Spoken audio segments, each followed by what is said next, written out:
रान साहब, माजी में तो ये होता रहा है कि हुकूमत बनने जा रही होती थी, बहुत सारे इत्तेहादी शामिल होना चाहते थे, सब वजारतें लेना चाहते थे।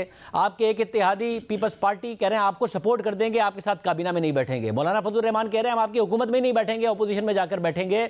लाडला भी कह रहे हैं वो नवाज शरीफ को, नून लीग को, कि ये नए लाडले हैं। इस वक्त ये सूरत हाल है कि सिर्फ आप हुकूमत बनाना चाह रहे हैं।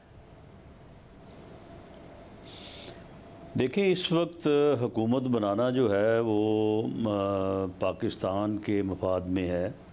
इसमें कोई PMLN का मफाद नहीं है।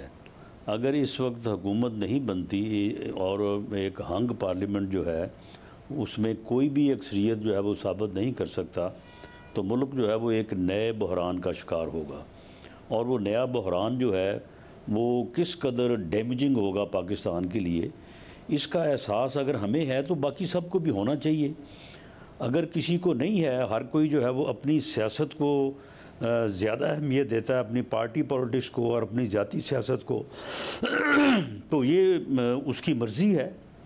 अच्छा, मगर नहीं मौलाना, तो आपको कह रहे हैं कि अपोजिशन का मैंडेट मिला है, मेरे साथ अपोजिशन में बैठे हैं, जो है वो नताइज को भी मुस्तरद कर रहे हैं। और मौलाना आपको लाडला करार देते हुए कह रहे हैं, कहते हैं कद दिखा दिया गया नवाज शरीफ को उसका, और वो अब अपोजिशन में बैठे हमारे साथ और नताइज को भी मुस्तरद कर रहे हैं।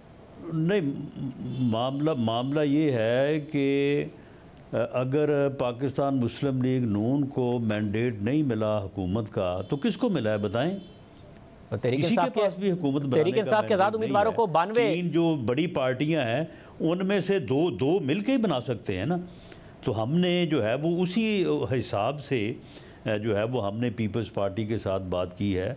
मौलाना के साथ बात इसलिए की है कि वो हमारे इससे पहले जो है वो अलाई रहे हैं, और इससे पहले जो 16 माह की हुकूमत जो हमारे खाते में, हमारे गले में पड़ी है, उसको हमारे गले में डालने में मौलाना का जो है वो बुनियादी किरदार था। जिस दिन प्राइम मिनिस्टर जो है वो असम्बली डिज़ोल्व करने जा रहे थे, जरदारी साहब और मौलाना साहब ने जो है वो कायल किया मियाँ नवाज शरीफ को भी उस दिन, और प्राइम मिनिस्टर मियाँ शहबाज शरीफ को भी, और बाकी सबको। ये हमारे सामने की बातें हैं। और मामला ये है कि अब ये ऐसा नहीं होना चाहिए कि अगर एक चीज़ अगर अच्छी है तो फिर ठीक है, अगर बुरी है तो फिर आपका उससे कोई तल्लुक नहीं है, अगर अच्छी है तो फिर सारी वो आपकी है। देखिए, ये चीज़ें मगर जब आप कह रहे हैं चाहते, मगर जब 16 माह की ये है कि ये पाकिस्तान का मफाद है, ये को हमारा ज़ाती मफाद नहीं है। वैसे मगर ये इसी तरह से यानी पाकिस्तान का मफाद तो कर लें फिर। वैसे मगर पाकिस्तान का मफाद तो एक मुस्तहकम हुकूमत में होगा ना, एक ऐसी हुकूमत जिसमें इत्तेहादी आपके साथ नहीं होंगे, मिनॉरिटी हुकूमत होगी। खुद ख्वाजा आसिफ साहब कह रहे हैं कि किसी भी वक्त कालीन खींच सकती है पाकिस्तान पीपल्स पार्टी। तो गैर मुस्तहकम हुकूमत कैसे ऐसे फैसले कर पाएगी जिससे मुल्क मुस्तहकम हो? देखिए, हम पाकिस्तान के अवाम को, आपको, सबको ये दिखाना चाहते हैं कि जो इस वक्त मुल्क का, रियासत का, पाकिस्तान का बेहतरीन मफाद है, हम उसके लिए कोशिश कर रहे हैं। हम ज़ाती पॉलिटिक्स नहीं कर रहे। अब अगर हम उस कोशिश में कामयाब नहीं होते और दूसरे जो हैं वो अपने ज़ाती मफाद और अपनी पार्टी पॉलिटिक्स को आगे रखते हैं, तो फिर जो भी नतीजा निकलेगा उस नतीजे में कम से कम जो है वो हम अपनी जो है वो हम कसूरवार तो नहीं होंगे। बाकी नतीजा तो जो ही निकलना है, जो बाकी जो है वो चाहेंगे। हमारे अकेले के चाहने से या हुकूमत बनाने की ख्वाहिश से तो हुकूमत बनेगी नहीं मुस्तहकम तो उसी सूरत में बनेगी कि जो 3 मेन ग्रुप्स हैं उनमें से 2 जो है वो एक तरफ हों।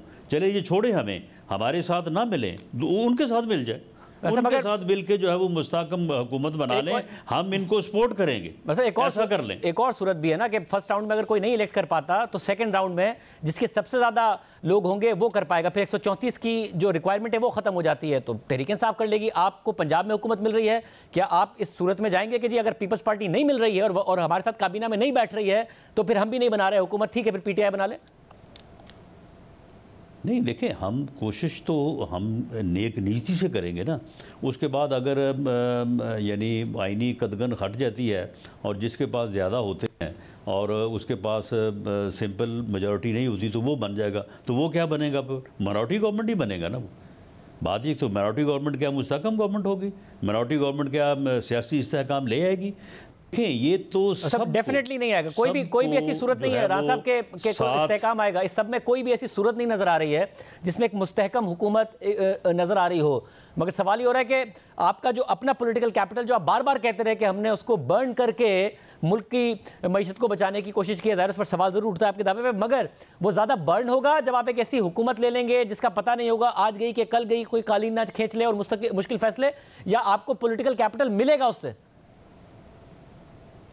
देखें शाहज़ेब, हम नेक नीति से जो है वो हम ये कोशिश करेंगे कि हम मुल्क को बहरान से बचाएं, हम मुल्क को सियासी इस्तेहकाम की तरफ लेके जाएं। उसका नतीजा क्या निकलता है ये तो अल्लाह को मालूम है, या फिर बाकियों का रवैये जो है वो इस बात का तयन करेंगे। लेकिन हम अपना किरदार जो है उसको जो है वो तारीख़ के धारे में जो है वो दुरुस्त सिमत जो है वो रखना चाहते हैं। इससे पहले भी हमने उसे जो है वो दुरुस्त सिमत रखा। अगर वक्ती तौर पे उसको हमारी नज़र या हमारी सोच के मुताबिक नहीं ये सही असेस किया गया और आवाम ने भी उस अक्सरियत में जिसमें हम चाहते थे हमारी बात को जो है वो तस्लीम नहीं किया, तो ये अपनी जगह पे आज अगर नहीं किया कल आने वाले वक्त में जो है वो कर लिया जाएगा। लेकिन जो बात दुरुस्त है वो दुरुस्त है। हम अपने किरदार को जो है वो सही सिमत में रखना चाहते हैं, बाकी उसका नतीजा फिर जो भी निकलता है वो फिर ज़िम्मेदार होंगे जिसका जो किरदार होगा। हम अपने किरदार की सिमत जो है उसको गलत नहीं करना चाहते। उमर अयूब साहब अभी भी दावा कर रहे हैं कि जो हमारे फॉर्म 45 के तहत हम जीते हैं और 48 घंटे के अंदर, जिसमें से 24 घंटे तकरीबन गुजर गए हैं, हम साबित भी कर देंगे और फिर हमारी ही मेजॉरिटी होगी, हमें किसी से मिलने की ज़रूरत नहीं है, इसलिए हम किसी से मिल नहीं रहे हैं और हम ही हुकूमत बनाएंगे पंजाब में भी और मरकज़ में भी। तो बनाए ना, हमने कब उनको रोका है?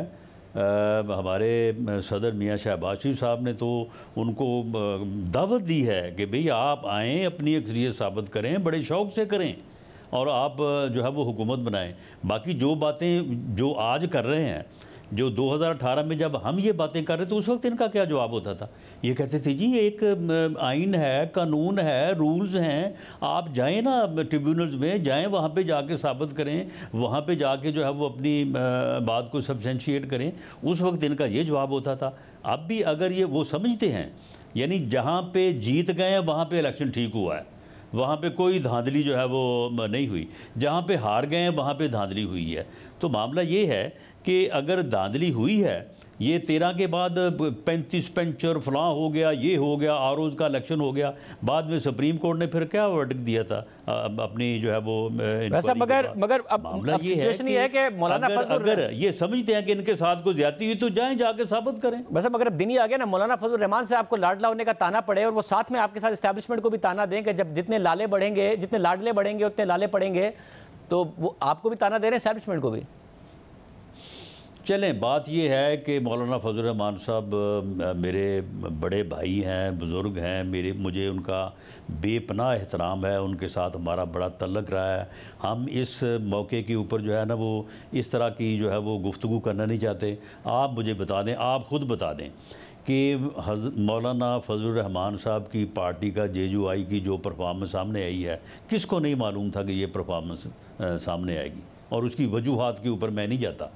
अब वो कहते हैं कि जी मेरा मैंडेट जो है वो चोरी हो गया है। किसको नहीं मालूम था कि उनके हालात जो हैं वो फील्ड में क्या है? जो राणा साहब आप ये कह रहे हैं कि जो नतीजा आया है क्या है, वो ऐसा ही नतीजा आना था, यही आप तवक्का कर रहे थे कि मौलाना ने ये ऐसा ही परफॉर्म करना है मौलाना की जमात ने? चलें, मामला ये है कि आप मेरी तवक्को छोड़ के आप अपनी तवक्को को जो है ना वो देख लें। आप लोगों के तबसरे क्या थे, मीडिया के तबसरे क्या थे, सर्वेज़ क्या थे, सारा कुछ क्या था। तो मामला ये है कि ये सारी चीज़ें जो हैं, जो हमारा जो यानी जो नतीजा आया है वो ठीक है, कोई 10-15% जो है वो आगे पीछे हो जाता है। तो अच्छा, मगर आप कह रहे हैं कि आपका जो नतीजा आया वो भी दुरुस्त आया है, जो मौलाना का नतीजा आया वो भी दुरुस्त आया आपकी नज़र में? नहीं, मैं ये कहता हूँ कि हमारा नतीजा जो है वो हमारी तौक़ुआत, जो हमारी असेसमेंट थी उसके मुताबिक जो है वो दुरुस्त नहीं आया। लेकिन जहाँ तक इलेक्शन डे का तल्लक है या इलेक्शन के रिज़ल्ट का तल्लक है, मैं अपने हलके के रिज़ल्ट से बिल्कुल मुतमईन हूँ। मुझे कोई गिला नहीं है कि वहाँ पे जो है वो मैं हार गया हूँ। मैं 1,06,000 वोट लेके 5 साल MNA रहा हूँ। मैंने 1,13,000 वोट लिए हैं, 2.5 लाख वोट उस हल्के में पड़ा है। अब 10-15 हज़ार वोट का जो है वो फ़र्क अगर आ गया है तो इसमें अब मैं कहूँ कि जी मेरे साथ ये हो गया, मेरे साथ वो हो गया, मैं तो बिल्कुल मैंने रिज़ल्ट जो है उसको तस्लीम किया है और मैंने तो कोई नहीं कहा कि मेरे साथ फलां धांधली फलां ने धांधली आप कह रहे हैं मौलाना भी तस्लीम करें? ये क्या तरीका है कि अगर आप हार जाएं तो धांधली हो गई है, अगर जीत जाएं तो फिर ठीक हो गया। तो आप कह रहे हैं मौलाना भी रिजल्ट तस्लीम करें बजाय इसके कि इल्ज़ाम लगाएं? मौलाना को अगर गिला है, उनका अगर मैंडेट चोरी हुआ है, मैं उनकी बात को रद्द नहीं करता, लेकिन वो तशरीफ़ ले जाएं, इलेक्शन ट्रिब्यूनल में चले जाएं और वहाँ पे जाके जो है वो अपना फ़ैसला लें। लेकिन इस बात से मैं उनको इतफाक़ नहीं करता कि अब फैसले जो हैं वो ऐवान में नहीं मैदान में होंगे। ये बात मैं समझता हूँ कि ये दुरुस्त नहीं है। जब अगर हम 18 में हमने ईवान में जाके फ़ैसले जो है वो करवाने चाहे थे, लेकिन बाद में फिर आपको पता ही है कि किस किस्म के जो है वो हमारे ख़िलाफ़ हथकंडे और बहुत शुक्रिया